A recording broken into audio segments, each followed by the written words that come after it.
आप सभी लोग कैसे हैं। मैं अपने YouTube channel AG competition with summer में आप सभी का स्वागत है। मैं आशा करता हूं कि आप सभी लोग अच्छे होंगे, स्वस्थ होंगे और पढ़ाई में खूब व्यस्त होंगे। मैं आप सभी के बीच एग्रीकल्चर के विभिन्न प्रतियोगी परीक्षाओं में पूछा जाने वाला मोस्ट इम्पॉर्टेंट प्रश्न लेके आ रहा हूं। चलिए दोस्तों, मैं स्टार्ट करता हूं। क्वेश्चन नंबर फर्स्ट है, गेहूं का अच्छी प्रकार भंडारण करने के लिए न्यूनतम नमी होनी चाहिए। ऑप्शन ए 8% से कम, बी 10% से कम, सी है 4% से कम, डी है 2% से कम।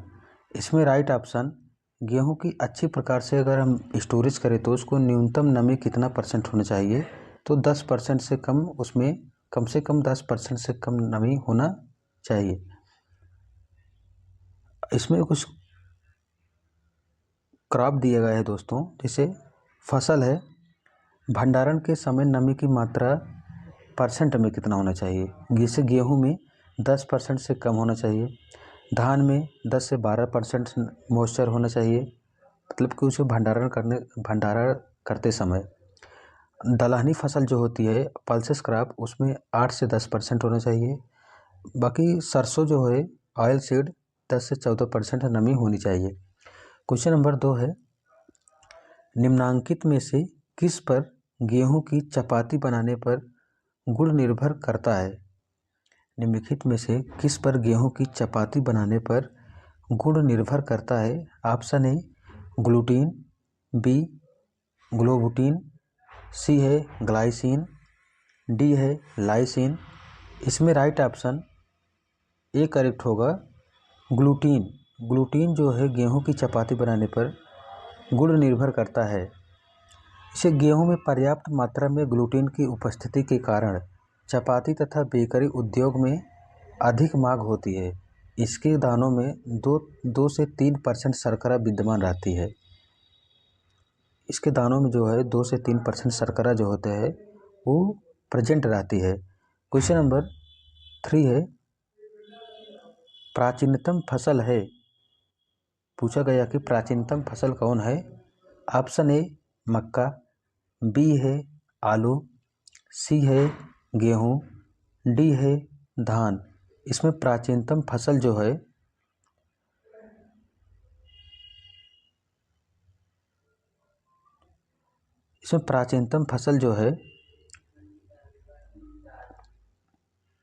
इसमें गेहूं है। प्राचीनतम फसल गेहूं है।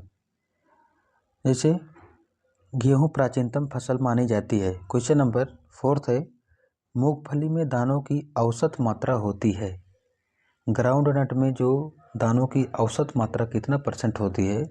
ऑप्शन ए 70%, ऑप्शन बी 50%, सी है 40%, डी है 30%। इसमें राइट ऑप्शन, ग्राउंड नट में जो ग्रेन की एक एवरेज होता है औसत मात्रा, वो 70% होती है। क्वेश्चन नंबर 4 का ए करेक्ट है। इसमें दिया जैसे मूंगफली में दानों का प्रतिशत, साइलिंग प्रतिशत 70% पाया जाता है। मूंगफली के दानों में 45% ऑयल यानी तेल और 26% प्रोटीन पाया जाता है। जैसे मूंगफली के जो ग्रेन्स होते हैं उसमें 45% ऑयल की मात्रा, परसेंटेज ऑफ ऑयल 45%, एंड 26% यानी 26% प्रोटीन की मात्रा पाई जाती है। यह मोस्ट इम्पॉर्टेंट क्वेश्चन है। विश्व में मूंगफली का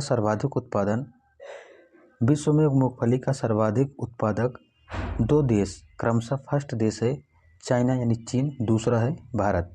क्वेश्चन नंबर 5, सूरजमुखी की संकुल प्रजाति है। सूरजमुखी की संकुल प्रजाति कौन है। ऑप्शन ए ज्वालामुखी, बी है SH3322, सी है KBSH1, डी है सूर्या। 5 का राइट ऑप्शन डी करेक्ट होगा, सूर्या। सूरजमुखी की संकुल प्रजाति सूर्या है। इसमें सूरजमुखी की संकुल किस्में यानी कंपोजिट वैरायटी जो है सूरजमुखी की है। सूरजमुखी की कंपोजिट वैरायटी मॉडर्न पैरोडोविक सूर्या, संकर किस्म में हाइब्रिड वैरायटी जो है ज्वालामुखी है, KB-SH1, SH3322, दिव्यामुखी BSH7 लक्ष्मी है। क्वेश्चन नंबर 6 है, सूरजमुखी तेल में कसैलापन का कारण है। जो सूरजमुखी का ऑयल होता है उसके तेल में जो है, सूरजमुखी के ऑयल में कसैलापन का कारण किसके कारण होता है, किसके कारण कसैलापन होता है? ऑप्शन ए अपचयन के कारण, ऑप्शन बी ऑक्सीकरण के कारण, ऑप्शन सी है स्टिरीकरण के कारण, ऑप्शन डी है नाइट्रीकरण के कारण। इसमें राइट ऑप्शन सूरजमुखी के तेल में कसैलापन का कारण जो है वो ऑक्सीकरण के कारण कसैलापन उसमें आता है। सूरजमुखी के तेल में कसैलापन ऑक्सीकरण के कारण होता है, जबकि इसके तेल में लिनोलिक अम्ल की मात्रा 71% पाई जाती है। लिनोलिक अम्ल की मात्रा 71% पाए जाने के कारण सूरजमुखी के तेल में कसैलापन होता है। ठीक। Question number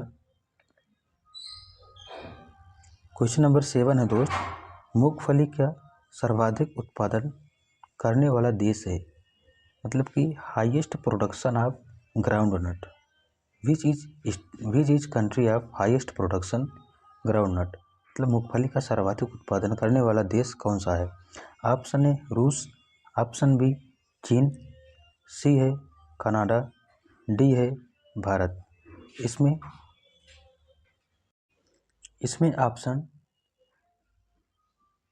option D correct होगा, भारत।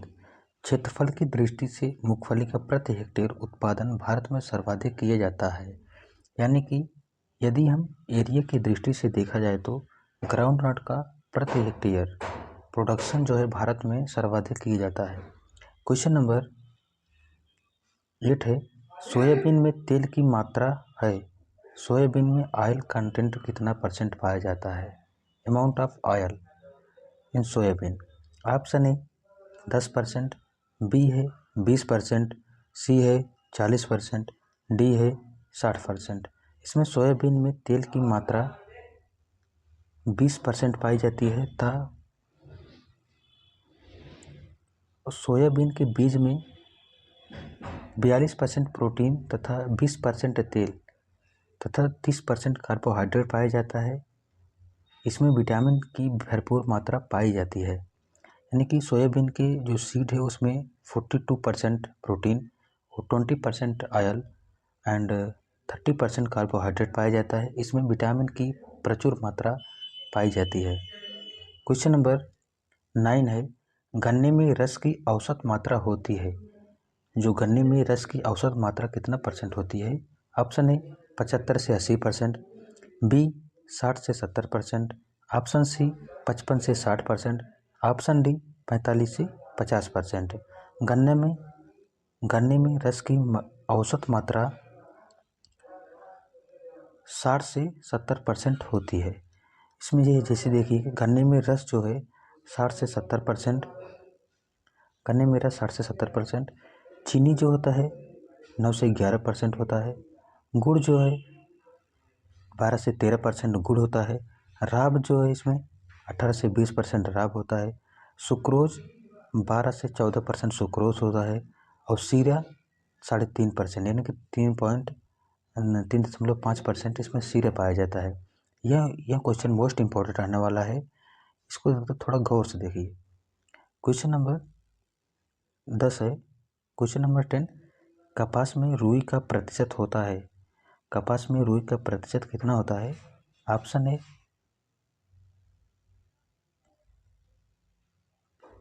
5 से 10%, ऑप्शन बी 15 से 20%, ऑप्शन सी 10 से 15%, डी है एबव 25% यानी कि 25% से ज़्यादा। इसमें राइट ऑप्शन डी करेक्ट होगा। कपास में रुई का प्रतिशत 25% से ज़्यादा पाया जाता है, यानी कि एबव 25%। कपास में रुई की मात्रा 24 से 43% तक होती है, लेकिन कपास में जो कॉटन है उसमें रुई की जो मात्रा है वो 24 से लेकर 43% तक होती है। जैसे seed cotton equal to seed plus lint cotton seed is equal to seed after removing lint. ठीक है। इसे क्वेश्चन नंबर 11 है, गन्ना गेहूँ सहखेती में गन्ना बोया जाता है। गन्ना गेहूँ सहखेती में गन्ना बोया जाता है। ऑप्शन ए अक्टूबर माह में, बी फरवरी माह में, सी है मार्च माह में, डी है अप्रैल माह में। इसमें राइट ऑप्शन ए करेक्ट होगा। अक्टूबर माह में गन्ना में गेहूँ सहखेती में गन्ना बोया जाता है, जो अक्टूबर माह में बोया जाता है। यानी कि गन्ना गेहूँ के साथ जो होता है गन्ना भी बोया जाता है अक्टूबर माह में। इसे गन्ना गेहूँ सहखेती में अक्टूबर मतलब सहखेती में दोनों साथ बोया जाए। ठीक, सहखेती मतलब गन्ना और गेहूँ दोनों साथ में बोया जाए। अक्टूबर माह में गन्ना बोया जाता है। अर्धशाली गन्ने की बुआई का जो समय होता है वो जुलाई माह में होता है। गन्ने में एक अर्धशाली सोविंग होती है, शुगर केन में अर्धशाली में सोविंग का जो टाइम होता है वो जुलाई मंथ में होता है। क्वेश्चन नंबर 12 है, शर्करा की मात्रा अधिकतम होगी यदि रिफ्रैक्टोमीटर रीडिंग है। यानी कि शर्करा की मात्रा अधिकतम कितना होगी यदि रिफ्रैक्टोमीटर रीडिंग इतना होना चाहिए, तब उसमें गन्ना में शर्करा की मात्रा अधिक होगी। कितना रिफ्रैक्टोमीटर होना चाहिए।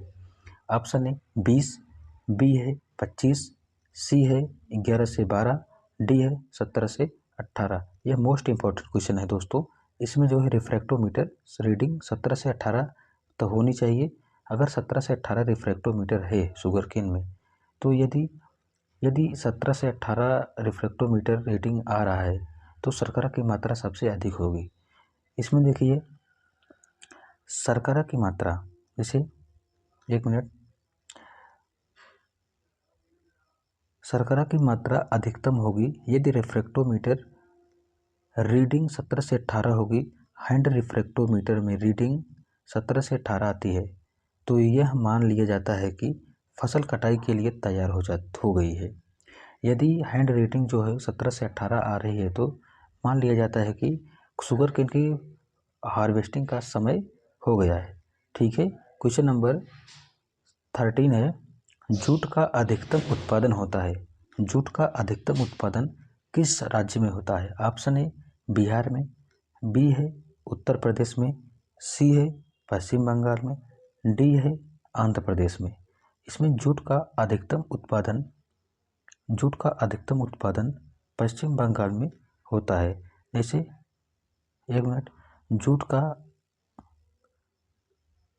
का सर्वाधिक क्षेत्रफल और उत्पादन पश्चिम बंगाल राज्य में किया जाता है। जूट का सर्वाधिक क्षेत्रफल और उत्पादन पश्चिम बंगाल राज्य में किया जाता है। चलिए दोस्तों, आज के लिए बस इतना ही। मेरी क्लास कैसी लगी? यदि अच्छी लगी हो तो दोस्तों please like, subscribe and share ज़रूर कीजिएगा अपने दोस्तों के पास। फिर से मिलते हैं अपने नेक्स्ट क्लास में नेक्स्ट बार।